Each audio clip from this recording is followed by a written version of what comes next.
مقدمتن ہے. کسی طالب علم نے سوال کیا یہ مقدمتن مرفوع کیوں ہے، اس کی وجہ بتا دیں.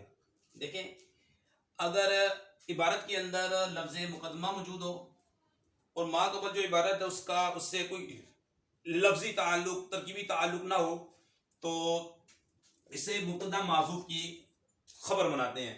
القسم الاول یہ آپ کا بنے گا، دونوں معرفہ ہے، مرکب لام ہے، ٹھیک ہے، تو اسے بنائیں گے مرکب توصیفی ہو کر اسے بنا دیں گے مبتدا.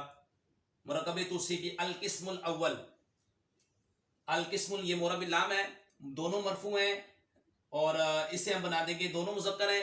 یہ مرکب توصیفی ہو کر مبتدا، کیونکہ مبتدا جو ہوتا ہے وہ معرفہ ہوتا ہے، یہ نکرہ مخصوصہ، یہ نکرہ مخصوصہ ہو کے مبتدا فی جار المنطقی، اس کے نیچے جو جر آ رہی ہے اس کی وجہ سے آ رہی ہے. فی جار المنطقی مجرور، جار اپنے مجرور سے مل کر یہ متعلق معذوف ثابتن شبہ فعل وزن فاعل، اور یہ اس کا ظرف مستقر سے مل کر شبہ جملہ اسمیہ ہو کر خبر، مبتدا بھی خبر سے مل کر جملہ اسمیہ خبریہ. یہ دونوں مرفوع ہیں کیونکہ یہ مبتدا بنیں گے اور مبتدا مرفوع ہوتا ہے. تو یہ بن گیا مبتدا اور یہ اس کی خبر کسی کے متعلق. پہلی قسم موصوف صفت میں پہلے عموماً پہلے صفت کا ترجمہ پھر موصوف کا. پہلی قسم منطق کے بارے میں، ٹھیک ہے، پہلی قسم منطق کے بارے میں ہے.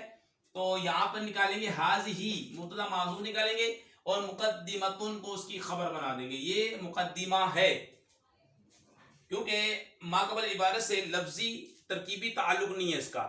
تو حاذہ مقدمتن، حاذہ مبتدا محذوف اور مقدمتن خبر.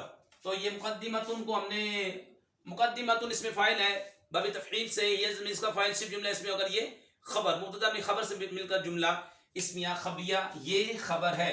یہ شرح تہذیب کی عبارت ہے. کسی طالب علم نے سوال کیا تھا کہ مقدمتن کا اعراب کیا ہے، تو میں نے وہ آپ کے سامنے